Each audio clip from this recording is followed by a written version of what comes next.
Prezados professores, estudantes e demais participantes, boa noite. Sejam todos bem-vindos para mais uma discussão das conferências do NDR. Hoje, a conferência número 77.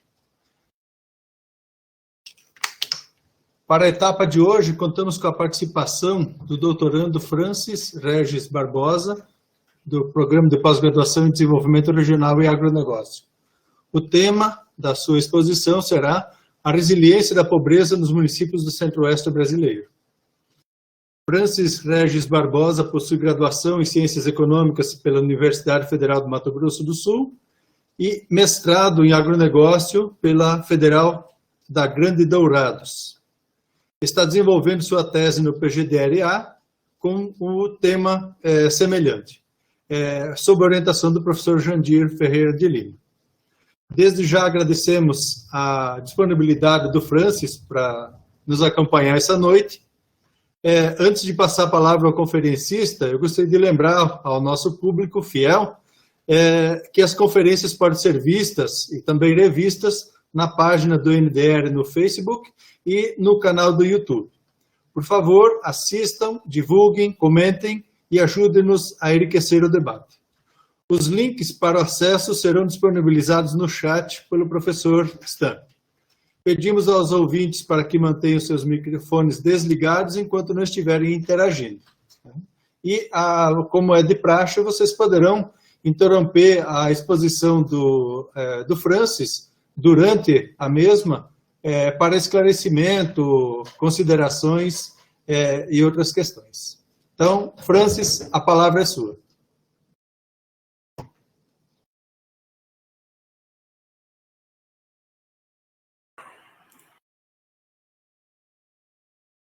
Me ouvem e me veem? Estão enxergando minha apresentação? Estou te ouvindo e te vendo. E a apresentação também?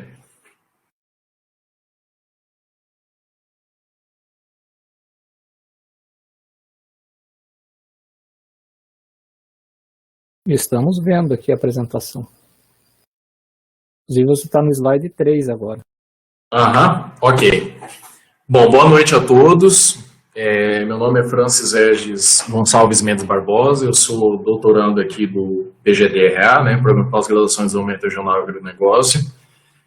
Vou apresentar aqui meu projeto de tese de doutorado, intitulado A Resiliência da Pobreza dos Municípios do Centro-Oeste Brasileiro, sob orientação do professor Dr. Jandir Ferreira de Lima. Desde já, agradeço a presença de todos, a participação de todos vocês, e deixo à vontade que me coloque à disposição para quaisquer dúvidas, comentários, sugestões, críticas, insights, enfim, qualquer sugestões nesse sentido, que possam contribuir aí com o trabalho. Bom, eu vou iniciar então com a ideia aqui de alguns consensos, sobre o fenômeno da pobreza que foram identificados a partir da revisão teórica e empírica utilizada, nos quais eu vou expor na sequência, e que deu origem, inclusive, para a questão da problemática desta tese. Então, o primeiro consenso sobre a pobreza é que a pobreza é um fenômeno complexo e multidimensional. Sendo complexa e multidimensional, ela abrange inúmeras dimensões relacionadas à renda, a aspectos sociais, econômicos, políticos, de dimensões sociais e várias outras dimensões relacionadas, e também é um fenômeno cujas essas dimensões estão interrelacionadas. Um outro consenso é a questão da incidência heterogênea da pobreza.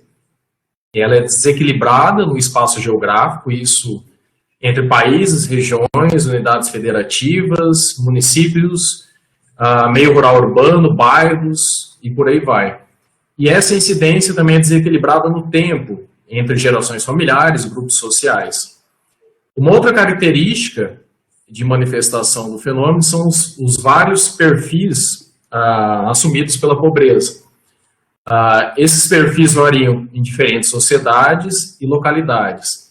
Então, a gente pode citar aqui grupos sociais, sexo, idade, etnia, aspectos culturais e outras características singulares de manifestação do fenômeno, cuja incidência, né, também varia em função desses perfis de pobreza. Influenciada também por fatores demográficos, né, pelo tipo de inserção no mercado de trabalho e acesso a bens e serviços públicos. E uma outra questão bastante importante quanto à pobreza é a questão da localização e as relações de dependência espacial. Aqui eu cito alguns exemplos, né, vizinhança, clusters, spillovers, que são importantes na determinação da pobreza. Então, esses foram alguns consensos identificados. Com relação ao centro-oeste, os municípios, né, que é a área de estudo aqui dessa tese, as raízes históricas de ocupação do centro-oeste relacionam com sua atual estrutura produtiva e dinâmica econômica regional ancorada no agronegócio, com esperados desdobramentos sobre a dinâmica da pobreza na região. O centro-oeste ele foi marcado, primeiramente, por uma atitude estatal, né, lá desde os primórdios da década de 60 e 1970, principalmente a partir da década de 70, com o segundo Plano Nacional de Desenvolvimento, né, o PND, no qual eles visavam ocupar a região centro-oeste para desenvolver essa região, povoar a região, que até então era uma região muito pouco povoada e desenvolvida.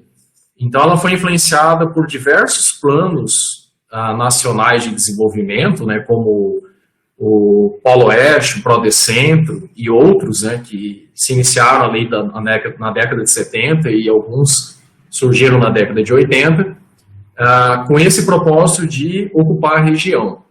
Então esses planos eles foram marcados por diversas ações, né, algumas relacionadas à infraestrutura, construção de rodovias, melhoramento de rodovias e ligação a alguns portos, né, principalmente os portos aqui da região sul, né, de Paranaguá é um exemplo, linhas de crédito para incentivar o setor agropecuário,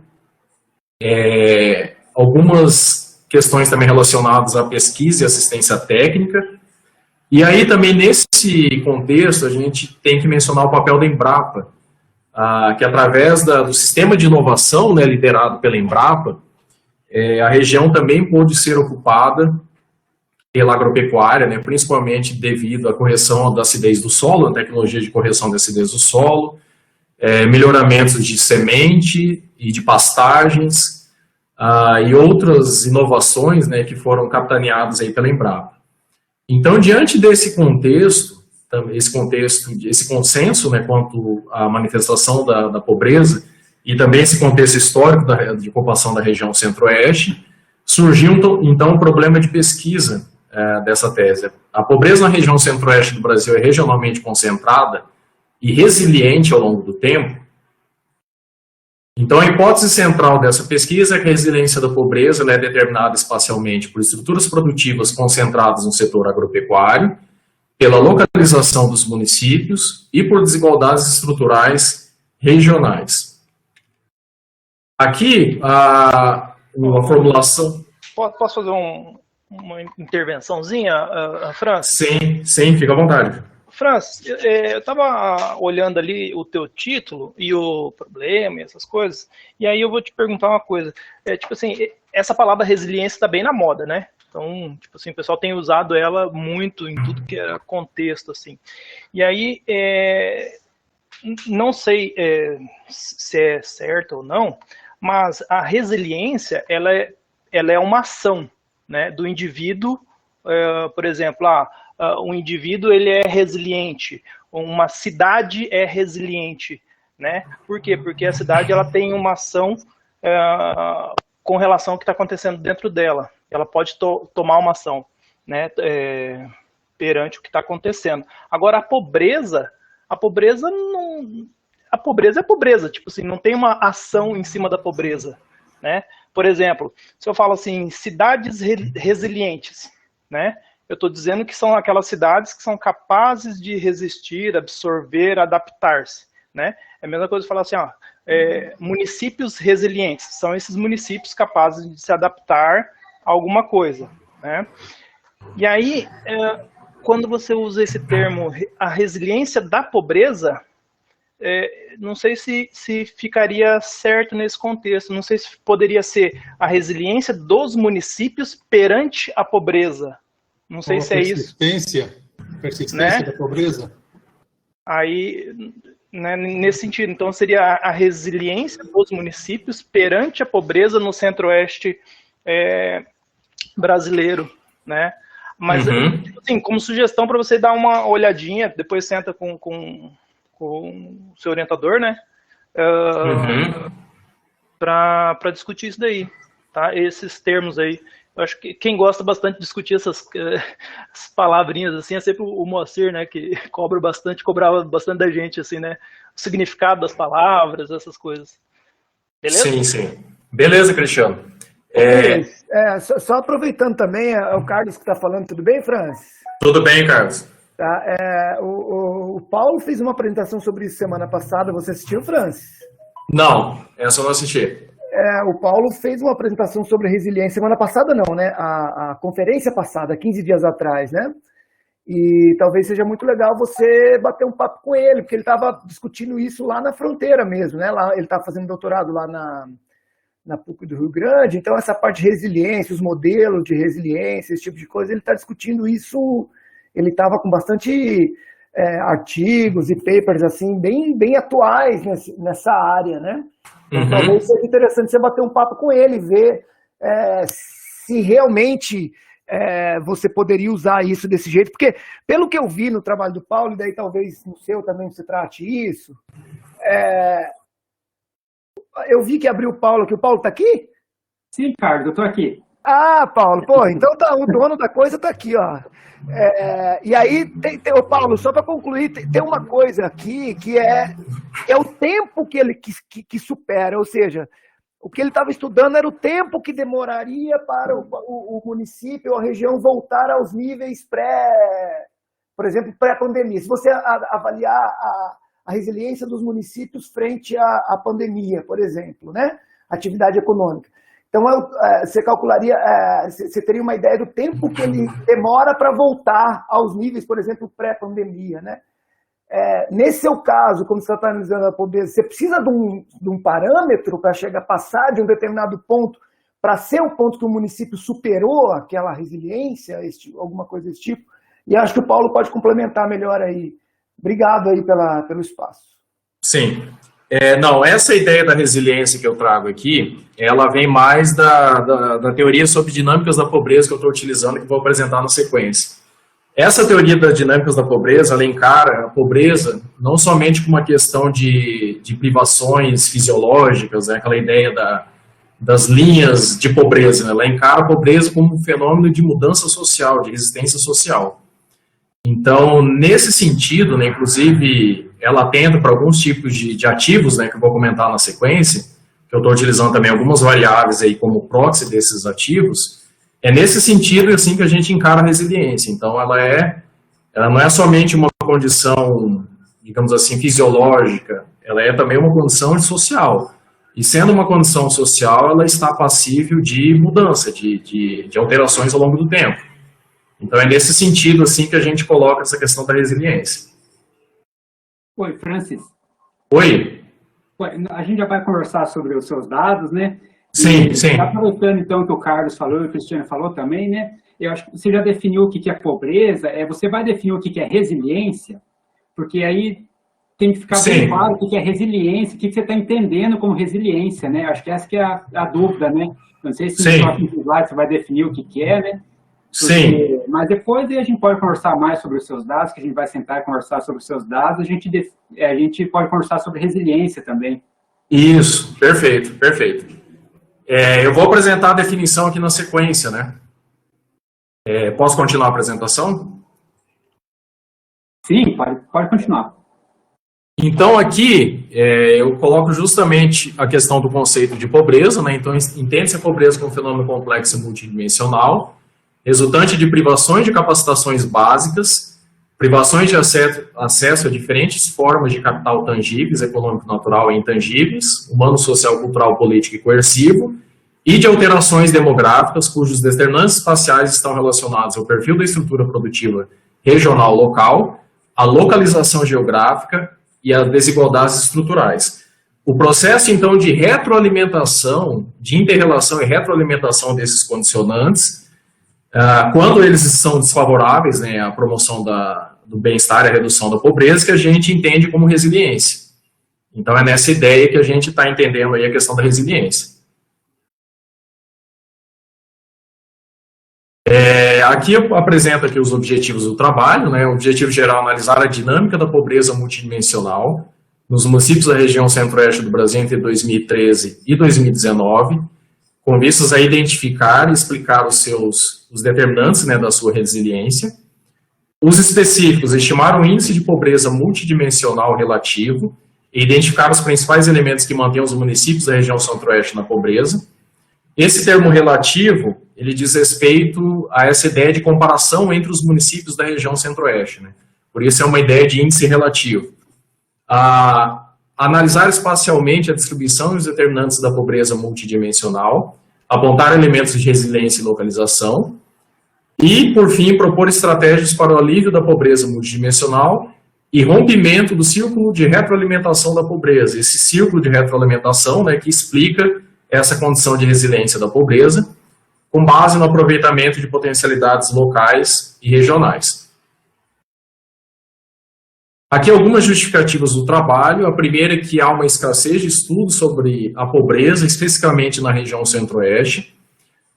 Tem alguns trabalhos, né, que fizeram essa análise da pobreza para todos os municípios do Brasil, para alguns estados da região centro-oeste, mas esses estudos não focaram a região centro-oeste ao todo, né, e não trabalharam alguns aspectos regionais, né, que possam influenciar a dinâmica da pobreza na região. E os estudos em si sobre dinâmica e resiliência da pobreza no Brasil, eles são bastante escassos, né? Pelo que eu identifiquei assim na pesquisa, tem muitos índices de pobreza, né? Tem muitos trabalhos nesse sentido, mas às vezes mensura-se muito a pobreza, mas não se trabalha muito a questão de explicar os seus determinantes, os determinantes da sua dinâmica, né? Como que isso acontece ao longo do tempo. Aqui uma outra contribuição do trabalho vai justamente nesse sentido, né, de utilizar alguns elementos teórico-metodológicos da análise regional para a compreensão da resiliência da pobreza. A pobreza multidimensional em si, apesar dela já ser datada e que alguns trabalhos já desde a década de 1990, em termos de periodização científica, a gente pode falar que ela ainda é recente, e não há consenso, né, sobre conceitos, métodos e índices para mensuração. Então a gente esse trabalho é mais um trabalho, né, que propõe avançar nesse aspecto também. Aí, por fim, proposição de políticas e projetos locais e regionais para alívio das causas da persistência da pobreza, pensados a partir das principais privações e incidência dos municípios, consideradas as potencialidades locais e regionais e empoderamento dos atores. Aqui eu vou passar agora para algumas abordagens teóricas, né, que eu estou utilizando aqui, como se fosse uma evolução do pensamento científico sobre a pobreza. Então, a noção de pobreza...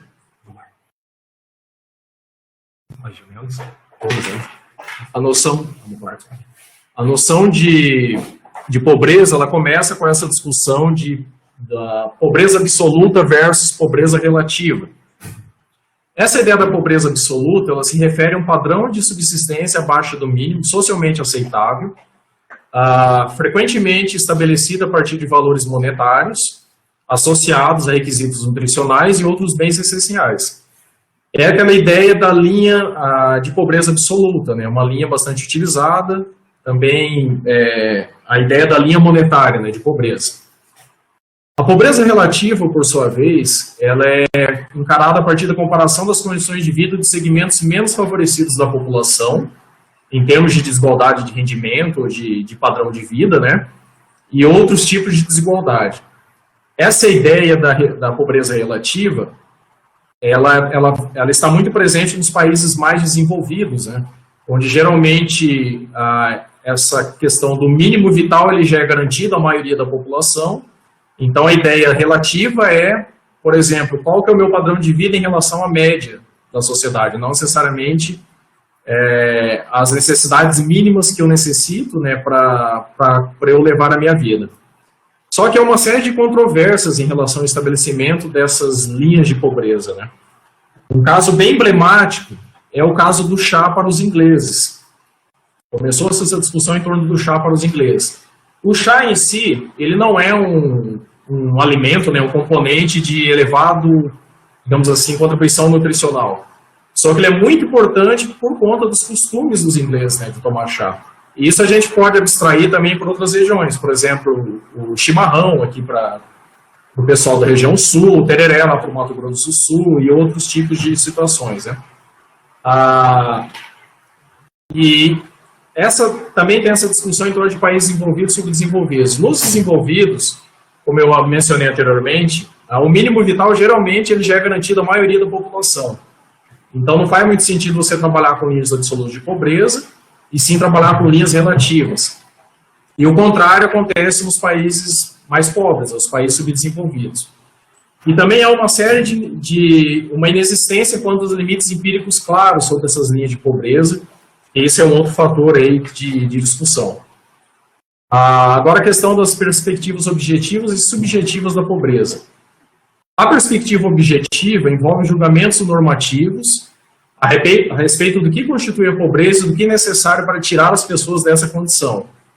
Então, nesse sentido, os pobres seriam os que sofrem uma restrição individual de consumo de bens e serviços essenciais, que geralmente é materializado através das linhas monetárias de pobreza. Por outro lado, a perspectiva subjetiva ela é baseada nas preferências individuais quanto aos bens e serviços valorizados pelos próprios pobres. Então, nessa perspectiva, você vai chegar, por exemplo, numa situação de pobreza a partir da opinião dos próprios pobres, com base no sentimento deles de não possuir, né, o que eles julgam o suficiente para uma vida digna. Então, até tem alguns estudos nesse sentido que comparam, por exemplo, a renda efetiva com a renda mínima subjetiva. Por exemplo, o que, na opinião dos pobres, eles julgariam como uma renda mínima, para ter esse mínimo de condição de vida, né? E comparado com a renda que ele efetivamente recebe. Então, por exemplo, seriam pobres se a renda efetiva fosse abaixo dessa renda mínima que eles consideram, né, a necessária para levar uma vida aí com o mínimo de qualidade. A pobreza enquanto privações fisiológicas e sociológicas. Do ponto de vista fisiológico, estaria muito relacionado com essas necessidades de sobrevivência, né, relacionada à comida, vestuário e moradia, e também com privações de rendimentos. Nesse sentido, né, as estratégias de alívio da pobreza objetivaram, então, a ampliação de rendimentos ao consumo e o atendimento dessas necessidades básicas. Já do ponto de vista sociológico, que inclusive vai ser utilizado, né, para embasar a questão da teoria das dinâmicas da pobreza, utilizado por esse trabalho, essas privações elas estão enraizadas nas desigualdades estruturais e nas desvantagens a elas inerentes. Então, elas relacionam-se com estruturas de poder, questões de governança e desigualdades nas estruturas políticas e sistemas de distribuição. Nesse sentido, pode acontecer situações que mesmo os pobres tendo acesso a alguns recursos, a alguns ativos, eles não conseguem usufruir do potencial digamos assim, de bem-estar que aqueles recursos poderiam gerar a eles por conta dessas desigualdades estruturais que eles sofrem. Então, é nesse sentido que é encarada a pobreza do ponto de vista sociológico. Aqui a abordagem monetária da pobreza, né, que está um pouco relacionada àqueles conceitos anteriores, né, de pobreza absoluta. Então, delimita-se um padrão mínimo, né, de bens e serviços essenciais, e alimentares e não alimentares, né, ao mínimo vital, e se associa valores monetários à cesta desses bens, ou as chamadas linhas monetárias de pobreza. Então, nesse ponto de vista, os pobres seriam os com renda inferior a essa linha de pobreza estipulada. E os indigentes, os com insuficiência de renda para atendimento somente, né, nas necessidades nutricionais.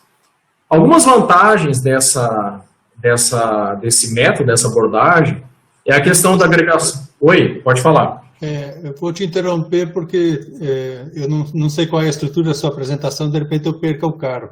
Você apresentou a pobreza sob diversas óticas, não sei se é uma questão pertinente, de repente apontar uma ótica econômica possível, seria perda de mercado, perda de arrecadação, perda de atividade econômica? Ou não sei se é objeto, ou está mais à frente, ou se não é interesse? Não, a gente vai comentar mais disso na frente, né? Na verdade, a gente vai, através desse conceito, das abordagens que a gente chegou, né, de consenso da pobreza, a gente vai propor alguns indicadores, né, para mensurar o índice de pobreza multidimensional, e lá estarão essas dimensões, né, várias dimensões contempladas por esses indicadores. Daqui a pouco eu vou chegar nos indicadores. Okay. Então, algumas vantagens seriam essa facilidade de agregação dos indicadores, né, porque eles estão numa unidade de medida comum, uma unidade monetária, a objetividade na atribuição dos pesos a esses indicadores, né, por exemplo, na questão da composição do índice, e a abundância de dados e a simplicidade. Algumas desvantagens, que são bem conhecidas, são concernentes a diferenciais de preços e mercadorias, a exclusão de itens não monetários, né, que existem alguns bens e serviços de provisão pública que influenciam a situação de pobreza, mas que não necessariamente possuem um valor monetário, não dependem diretamente de uma aquisição monetária, autoprodução, provisão pública, ignora algumas necessidades sociais. Quando a gente fala de linhas de pobreza monetária, a gente está pensando só em bens e serviços essenciais ao mínimo vital. Porém, do ponto de vista social, as pessoas demandam mais que bens e serviços necessários ao seu mínimo vital. Elas também possuem algumas necessidades sociais. Então, essas linhas de pobreza não contemplam essas necessidades sociais. A variação dos componentes nutricionais, alimentares, né? Os componentes variam, por exemplo, pode ser que um alimento produzido aqui na região oeste do Paraná não possua o mesmo componente nutricional que o mesmo alimento produzido, por exemplo, no Mato Grosso do Sul. Isso depende de uma série de circunstâncias climáticas, edafoclimáticas, né? E a questão de comparações internacionais. A abordagem das necessidades básicas, ela surge, então, como uma tentativa de abdicar do indicador de renda como indicador-chave, né, de pobreza e bem-estar, como acontecia até nas abordagens anteriores lá da abordagem monetária. Essa abordagem ela foi muito difundida na década de 1970, ela inspirou a criação do Índice de Desenvolvimento Humano e do Índice de Pobreza Humana pela ONU. A ideia era de criar um indicador sintético que abdicasse da renda, mas que fosse de amplo uso, assim como por exemplo, o PIB, né, ou outros indicadores de renda para avaliação do bem-estar. O problema é que essa abordagem ela não delimitou uma subpopulação, subgrupos pobres, e ela consistia na questão da abordagem multidimensional da pobreza e a inter-relação entre as privações. Então, as necessidades básicas abarcam um conjunto de requisitos mínimos de consumo familiar, de serviços essenciais, né, como saneamento, saúde, educação, e de participação em comunidade, que são questões relacionadas à autonomia. Então, pobre seria alguém considerado privado dessas necessidades básicas. Aí, uma outra teoria que é bastante utilizada, né, para se trabalhar aí como approach teórico da abordagem da pobreza multidimensional é a capability approach, ou também a abordagem seniana, né, da avaliação da pobreza. Essa abordagem ela foi atribuída a esse trabalho do Amartya Sen, de 1980, né, os primórdios dessa abordagem, e ela segue diversos outros trabalhos desse autor ao longo do tempo, né, e também outros autores que trabalham com essa abordagem. E ela é pautada basicamente em 3 conceitos fundamentais, né? O conceito de functioning, que está relacionado a atividades ou modos de ser, né, que a pessoa é capaz de fazer ou ser, em resultado da posse de recursos, rendimentos e bens públicos, com foco na avaliação dos fins, esses fins que as pessoas objetivam, né, para a ampliação de suas liberdades, ao invés dos meios. A renda dessa abordagem ela é considerada uma variável instrumental, ou seja, ela é uma variável de meio. Ela não é um sinônimo em si de bem-estar, mas ela é um meio para as pessoas conseguirem exercer os functions, executarem os functions que fazem parte, então, do bem-estar e da avaliação da pobreza. Esses functions, eles podem ser básicos e complexos. Na avaliação da pobreza, se atém mais aos functionings básicos, né, que estão relacionados à questão de geração de renda, a questão de saúde, educação básicos, participação política e outras questões atinentes. Os complexos eles já envolvem outras questões do tipo autorrespeito, exigências sociais para a participação em comunidade, outros mais complexos. Capacitações são as várias combinações de functionings, né, que uma pessoa pode alcançar, ou seja, a sua liberdade substantiva de escolha entre vários modos de viver, a capacidade de realizar atividades ou alcançar estados de bem-estar valorizados. Basicamente, a diferença entre os dois, né, é que os functionings são, do ponto de vista operacional, o que uma pessoa é capaz de fazer ou ser, o que realmente, efetivamente, ela consegue realizar, né, em termos de bem-estar, e as capacitações seriam o conjunto de possibilidades que essa pessoa teria. Do ponto de vista operacional, se atém mais aos functionings, né, quando você está trabalhando questão de pobreza e outros trabalhos empíricos, do que as próprias capacitações, até por dificuldade, né, de você elencar todas as possibilidades de uma pessoa, né, para avaliação lá de pobreza e bem-estar.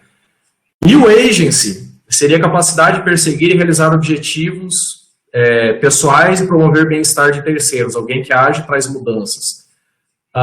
O agency ele tem mais uma outra conotação, né, nessas análises de bem-estar. Ela tem relação com as avaliações de pobreza, porém é possível você fazer avaliações, né, trabalhos empíricos usando somente os conceitos de functions e capacitações, e trabalhos empíricos avaliando somente a questão do agency.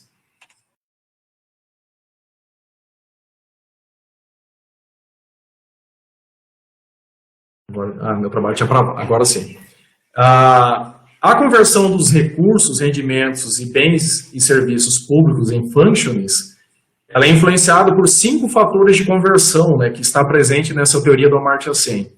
Heterogeneidades pessoais, diversidades ambientais, variação no clima social, diferenças de perspectivas relativas e distribuição de renda na família. Para a gente entender melhor, a gente tem um exemplo que a gente pode imaginar o functioning da mobilidade por meio de bicicleta. Essa mobilidade, do ponto de vista da heterogeneidade pessoal, ela pode ser influenciada, por exemplo, pela condição física da pessoa. De nada adianta a pessoa ter a bicicleta se ela por exemplo, tem alguma deficiência física que a impede de andar de bicicleta ou que prejudica, né, esse function da mobilidade. Então, esse seria um exemplo de heterogeneidade pessoal. Diversidades ambientais podem estar relacionadas, por exemplo, às condições de vias terrestres, montanhosas, neve, enfim, alguns elementos naturais que poderiam dificultar e influenciar a mobilidade por meio da bicicleta. Variações no clima social dizem respeito a questões de normas, valores, instituições sociais, né, que possam influenciar essa mobilidade. Por exemplo, a pessoa, vamos imaginar que fosse uma mulher, ela poderia estar numa família ou num país onde a mobilidade feminina de bicicleta poderia ser proibida por conta de normas sociais. Então, por exemplo, ela só poderia andar de bicicleta se ela estivesse acompanhada de um familiar do sexo masculino, um exemplo. Essa seria essa ideia do clima social. Perspectivas relativas seria a questão de alguns requisitos sociais exigidos para que essa pessoa, digamos assim, exercesse esse functioning da mobilidade.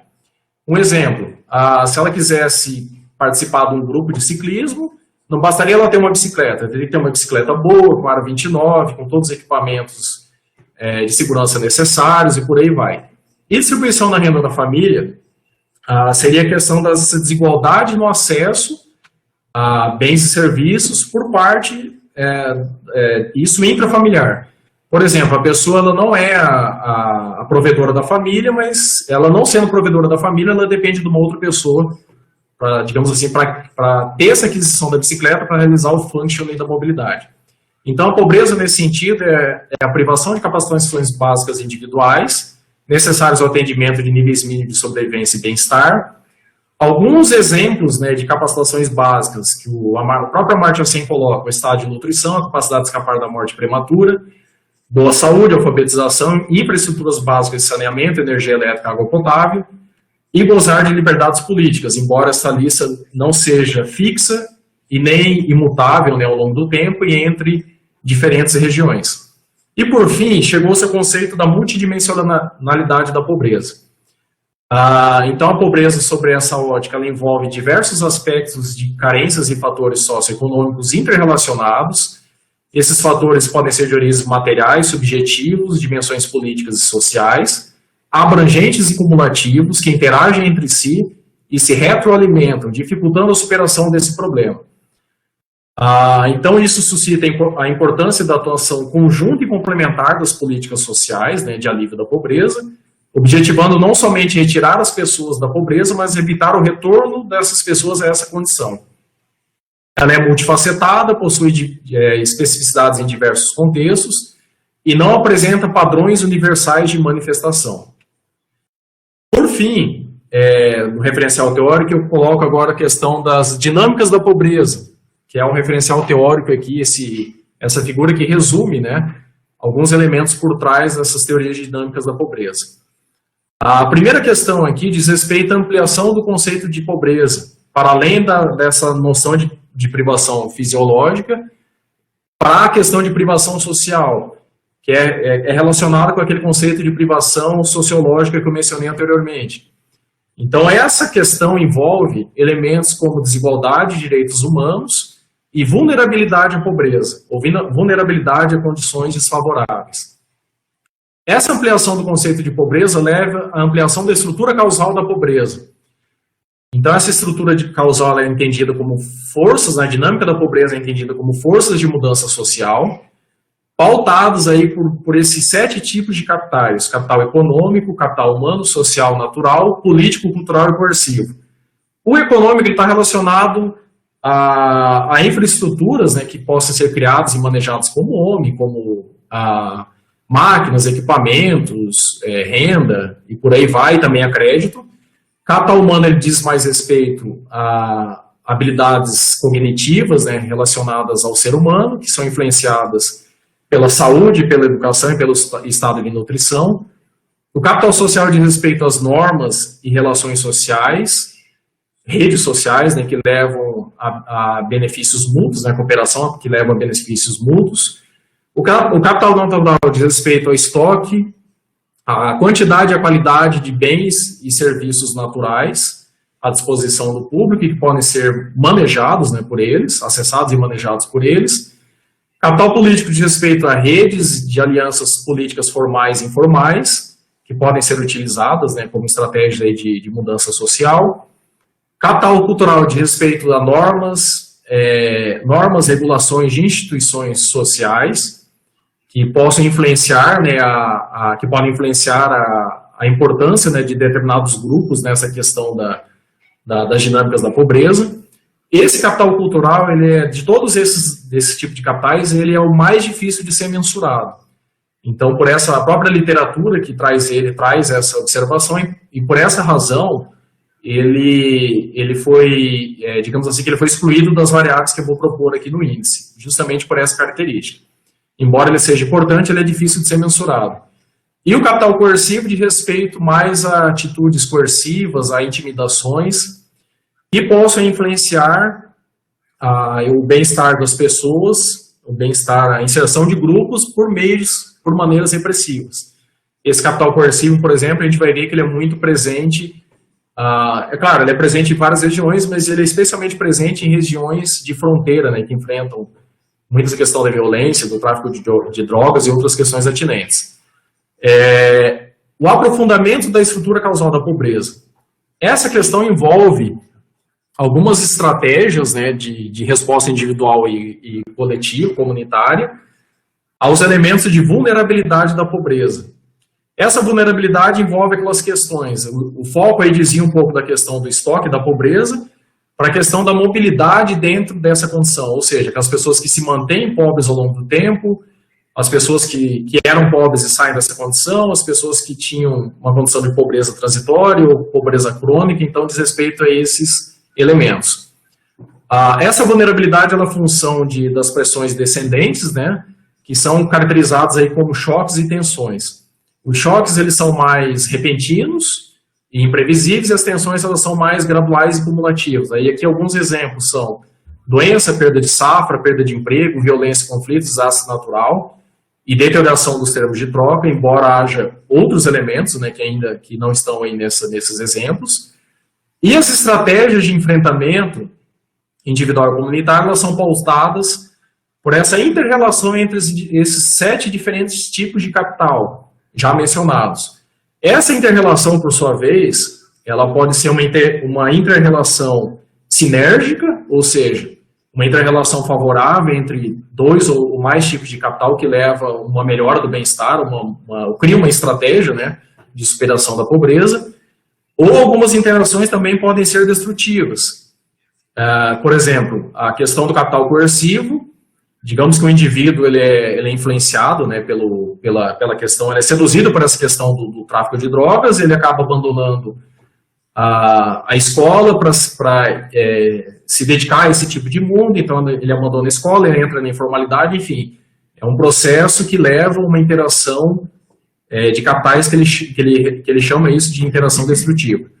E essa estratégia de proteção social diz respeito à redução do risco e mitigação do risco, ou seja, estratégias que visam se antecipar a esses riscos, ou as estratégias de enfrentamento do risco, são aquelas estratégias utilizadas depois que já acontece algum tipo de problema.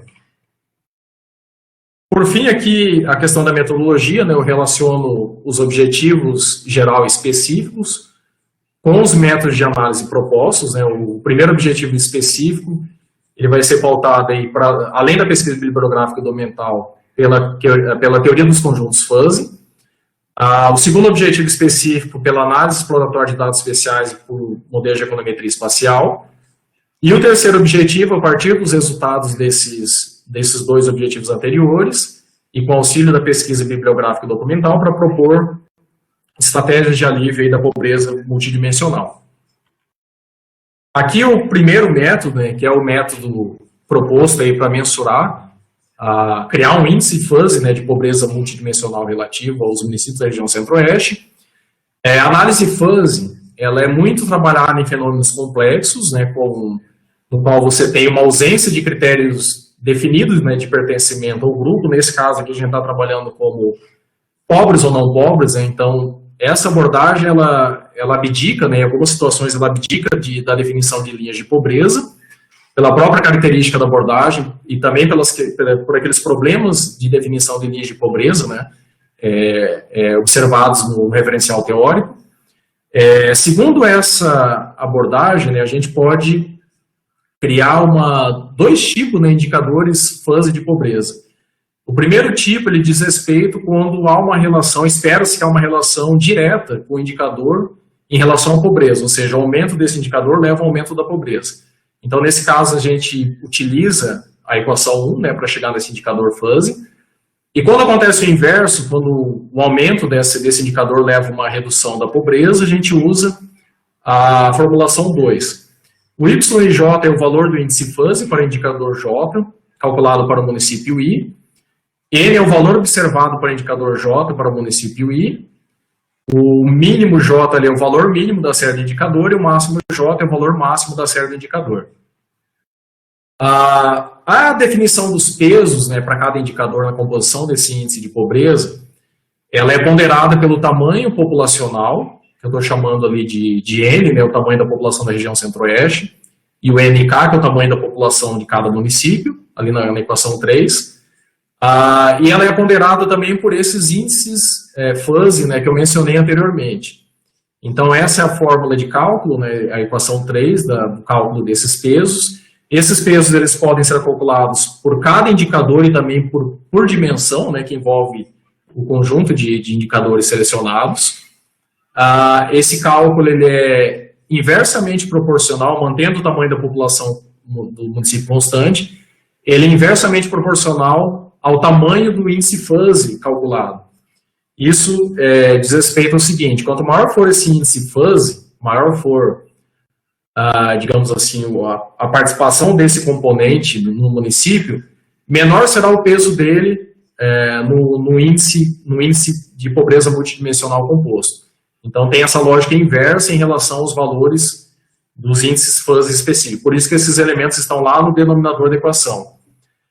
E aqui, por fim, a equação 4, ela apresenta o índice fuzzy de pobreza multidimensional, que a gente utiliza esses indicadores fuzzy calculados, multiplicados aí pelos pesos e dividido ali pela somatória dos pesos. Esses indicadores eles podem ser calculados aí por dimensão ou podem ser calculados também de uma maneira global. Aqui são as variáveis propostas, né, para trabalhar para compor esse índice fuzzy. Então a gente dividiu aí, elencou 6 dimensões, né, para compor esse índice fuzzy de pobreza. Esse índice fuzzy ele tem o ano base 2013 e o período final 2019. Embora por conta de disponibilidade de dados, né, algumas variáveis elas não foram encontradas exatamente para esses períodos, então a gente utilizou um período mais próximo a esses. Então, ali a primeira dimensão, capacitações e capitais econômicos, envolve ali, o PIB per capita, a renda média dos trabalhadores formais, o crédito agropecuário via Pronaf, o consumo de energia elétrica residencial per capita e o número de automóveis, motocicletas e motonetas per capita. A segunda dimensão ela envolve a taxa de distorção idade séria no ensino fundamental, as notas do IDEB para os anos iniciais e finais do ensino fundamental público, a taxa de mortalidade infantil, os óbitos por causas evitáveis nessa classe de 5 a 74 anos, famílias beneficiárias do programa Bolsa Família, idosos e pessoas com deficiência beneficiárias do programa do PPC. A terceira dimensão, comparecimento nas eleições municipais no Distrito Federal, o número de fundações privadas e de associações e entidades sem fins lucrativos, o número de conselhos municipais e o número de consórcios interinstitucionais. Essas duas últimas variáveis estão presentes na pesquisa da Munic, na pesquisa municipal do IBGE, cujo nome é Munic. A dimensão do capital natural, né, ela vai ser mensurada, né, pelas áreas naturais de florestas, não florestais e corpos d'água, em hectares. O capital coercivo por óbitos, por agressões e violência, que envolvem 2 conjuntos de variáveis lá da CID-10, né, daquela classificação do SUS lá da CID-10, e a dimensão demográfica pela razão de dependência. A análise exploratória de dados espaciais, por sua vez, além dessa questão da definição dos pesos espaciais, né, que é um requisito aí da análise, que aí tem esses critérios de contiguidade geográfica e distância geográfica, ela envolverá também a questão da autocorrelação espacial univariada, e a gente pretende fazer isso a partir dos valores do índice fuzzy, né, de pobreza multidimensional, e também a autocorrelação espacial bivariada, onde a gente vai relacionar a variação do índice fuzzy, a variação absoluta entre 2013 e 2019, com algumas variáveis proxies aí de determinantes espaciais da pobreza, que eu vou analisar aqui, eu vou apresentar na sequência. São essas variáveis que a gente elenca aqui como possíveis, né, determinantes espaciais da pobreza, com base em toda uma literatura consultada. Essas variáveis elas estão divididas em 3 dimensões: a estrutura produtiva. Então, a gente pretende captar essa dimensão da estrutura produtiva através do quociente locacional. Então, 4 quocientes aí para cada um desses setores, com base no valor adicionado bruto. Então, pretende fazer uma média do valor de 2003 e 2018, desse quociente locacional. As desigualdades estruturais, elas serão captadas. Oi, pode falar. Só para você se organizar, aí a gente tem uns 5 minutos ainda para ti, tá bom? Uhum. As desigualdades estruturais estão relacionadas a variáveis. Só uma pequena perguntinha rapidinha. Por que você vai usar a média dos valores de 2013 e 2018? Desculpa, eu acho que eu perdi essa parte. Não, é só para ter... É porque aqui nessa parte da análise espacial eu tenho só um ponto no tempo, né? Eu relaciono a variação absoluta do índice fuzzy de pobreza multidimensional como variável dependente, independente, essas outras variáveis que com um ponto. Não, mas você pode fazer um painel espacial. Você está falando da AED ou da regressão espacial? Da regressão espacial. Não, você pode fazer um painel espacial. Aí você pode ter tempo e coisa. Sim. Você pode fazer um painel. Ok. Tá? Só para... Sim. A essas dimensões de igualdade estruturais, elas estão relacionadas à estrutura fundiária, que são a variável X5 e X6, a distribuição de renda no setor formal de trabalho, variáveis X7 e X8, e as desigualdades presentes no mercado de trabalho, aqui eu tenho a X9, que é a informalidade do mercado de trabalho, e trabalhadores formais com até o ensino fundamental completo. E, por fim, a dimensão de localização envolve dummies, né, para a característica do domicílio como predominantemente rural. Essa é uma classificação, uma regionalização proposta pelo IBGE em 2017. E também uma dummy para pertencimento à faixa de fronteira internacional. Aqui a dinâmica da pobreza, né, que envolve elementos relacionados a atributos regionais. Esses atributos regionais eles estão relacionados a instituições, estrutura social, política e econômica. E a questão do Brasil em si, pelo fato de ele ser marcado por grandes desigualdades regionais espaciais, isso suscita a importância de você utilizar o menor nível de desagregação geográfica, né, para captar essas desigualdades. Então aqui, essa é uma das ideias, né, do trabalho de se trabalhar com municípios. Aqui a questão das estruturas produtivas, que eu já expliquei. As desigualdades estruturais, uma questão que chama muita atenção é a questão da distribuição fundiária. Então, há alguns trabalhos empíricos relacionando, né, essas desigualdades fundiárias que são históricas, com concentração de renda agropecuária e posse da propriedade de terra, né? Então tem alguns trabalhos do Hoffman nesse sentido. E também desigualdades fundiárias correlacionadas com menores níveis de desenvolvimento humano nas micro-regiões do país. Então esses são elementos que chamam atenção com relação a essa dimensão, né, esse grupo de variáveis. Aqui a localização dos municípios, a variável X11, como eu comentei, é uma regionalização proposta pelo IBGE em 2017, que ao invés de ela separar os municípios naquela tradicional classificação urbano-rural, ela separa em 5 categorias: urbano, intermediário, adjacente, remoto, rural, adjacente e rural remoto, com base em alguns critérios, como acesso dos municípios a centros de alto nível hierárquico, né, nível urbano hierárquico, e quantitativa e proporção da população em áreas de ocupação densa. E a variável X12 é a questão do município pertencer à faixa de fronteira internacional. Por que essa variável? Porque há algumas especificidades dos municípios pertencentes à região de faixa de fronteira internacional, embora haja exceções. A gente sabe, por exemplo, que Toledo, Cascavel, alguns municípios de Santa Catarina que fazem parte da faixa de fronteira internacional digamos assim, não compartilham dessas singularidades.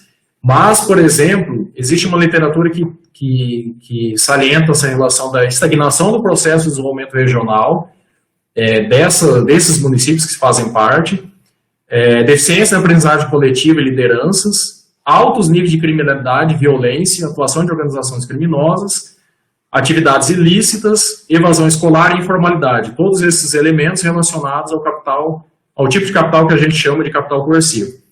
E aqui só uma esquematização, né, dos modelos de econometria espacial possíveis para captar a questão da dependência espacial. Esses modelos aqui, no caso, eles não são os que também captam a heterogeneidade espacial, que é um outro elemento possível, né, de ser captado, mas aqui é só um resumo desses possíveis modelos, né, que a gente pode utilizar para realizar essa análise de econometria espacial. Então, tem os modelos de dependência global, de dependência espacial local e os de dependência global e local que captam esses dois tipos de dependência simultaneamente. E aqui, por fim, seria um modelo empírico geral, né, do que a gente pretende para captar esses determinantes espaciais da pobreza. Ali a variação absoluta do índice FUS de pobreza multidimensional entre 2013 e 2019, em função de todas aquelas variáveis que foram elencadas, né, como possíveis determinantes espaciais da pobreza. E aí a justificativa, né, de alguns autores que utilizaram a variação da pobreza, variação absoluta da pobreza ali como variável dependente, né, para realizar análises semelhantes. E era isso que eu tinha para apresentar. Muito obrigado aí pela atenção de todos. Valdir, eu posso fazer um comentário rapidez? Por favor, professor Jandir, fique à vontade. Boa noite a todos. Só vou fazer um comentário rápido que eu tenho aula agora, né? Primeiro, agradecer o comentário de todos, né? O Carlinhos aí falou da painel espacial, Carlinhos, uma boa dica. Vamos refletir, né, Francis? O Cristiano comentou da semântica da palavra resiliência, né? A princípio não teria nenhum problema, poderia até colocar resiliência entre aspas, né, ou municípios resilientes, ou pobreza resiliente, como quiser. É algo até que eu comentei com o Francis, que é muito importante ter na nossa introdução, que a gente entende por resiliência, e como essa compreensão dessa se encaixa no trabalho, tá? Porque nada impede você de adaptar uma palavra com uma semântica diferente, desde que isso esteja bem justificado e bem construído. Mas, né, Francis, o Francis também vai qualificar, né, Francis? Se o pessoal reclamar demais na palavra, né, cara, nós não vamos ficar criando crise com banca, né? Então, é nesse sentido. Porém, pessoal, eu quero lembrar algo para vocês que é muito importante. Eu estou vendo que tem vários alunos. Observação do Paulo. A tese é um discurso. Professor Jandir, nós estamos com falha no seu áudio.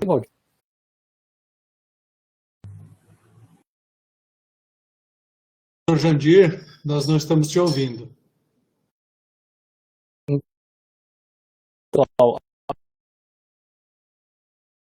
Ela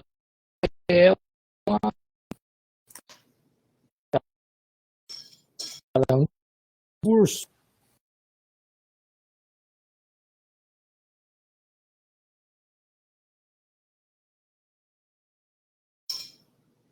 Enquanto o professor Jandir retorna com o seu áudio,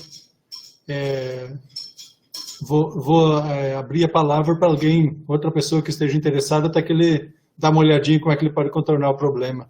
Alguém mais gostaria de fazer uma observação? Galante, posso fazer uma pequena observação também? Agora que o Jandir falou, me ocorreu uma coisa aqui que foi o seguinte, eu não conheço a literatura de resiliência, como eu disse, às vezes você pode conversar com o Paulo, que trabalhou com isso agora.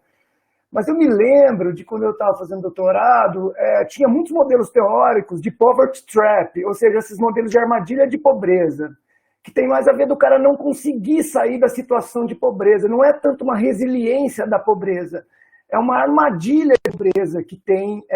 Existem alguns modelos teóricos nesse sentido. Então, eu acho muito legal você ter um modelo empírico, mas pelo que eu estou vendo, você está jogando um monte de coisa aí dentro do seu modelo empírico e você não vai ter muito para onde olhar depois, na hora que fica tudo isso ali dentro, sabe? Talvez você tendo um modelo teórico de poverty trap, ou seja, um modelo teórico de armadilha de pobreza, e tentar fazer, entender quais são as variáveis que compõem o modelo teórico e fazer com que o seu modelo empírico caminhe na linha do modelo teórico, vai dar mais robustez para o seu modelo empírico. Porque juntar um tudo isso faz sentido, você explicou bem, mas quando você amarra e conduz tudo isso com um modelo teórico, dá mais substância para a sua estimação, né? Então eu sugiro que você procure a bibliografia de poverty trap ou armadilha de pobreza ou coisa do gênero, que pode te ajudar um pouco, talvez, nesse sentido. Talvez, como eu disse, eu não entendo de resiliência, então eu não posso dizer para você se usar ou não esse termo. Mas o que a gente ouve falar muito que as regiões não conseguem sair dessa situação por problemas de armadilha de pobreza. Existem outros modelos de armadilha de renda média, por exemplo, quando a gente vai estudar um pouco de macroeconomia. Então, talvez o termo, lendo um pouco essa coisa de poverty trap, pode fazer você amarrar um pouco melhor a parte empírica com a parte teórica. Tá? Muito obrigado, Carlinhos, pelas dicas. Isso, o professor Jandir conseguiu ligar o áudio certinho, não sei se ele está ouvindo. Jandir?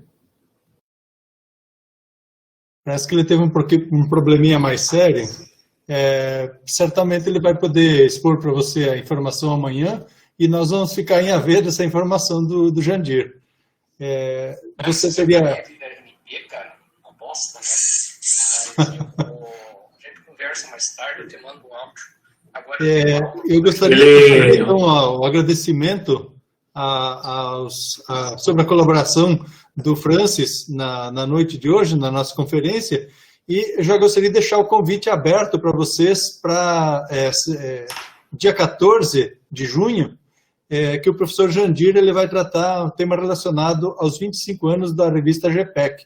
Então, já deixamos o convite aberto a todos. Desejamos boa sorte na sua qualificação amanhã, Francis, e a palavra aberta para o seu boa noite. Muito obrigado pela presença de todos, muito obrigado por todas as sugestões que foram dadas ao longo da apresentação. E aproveito e faço convite para quem tiver disponibilidade para acompanhar a minha qualificação, que será amanhã às 14 horas. Então, fica o convite aí, pessoal. Muito obrigado. Ok, agradecemos a todos em nome da equipe do NDR e até o dia 14.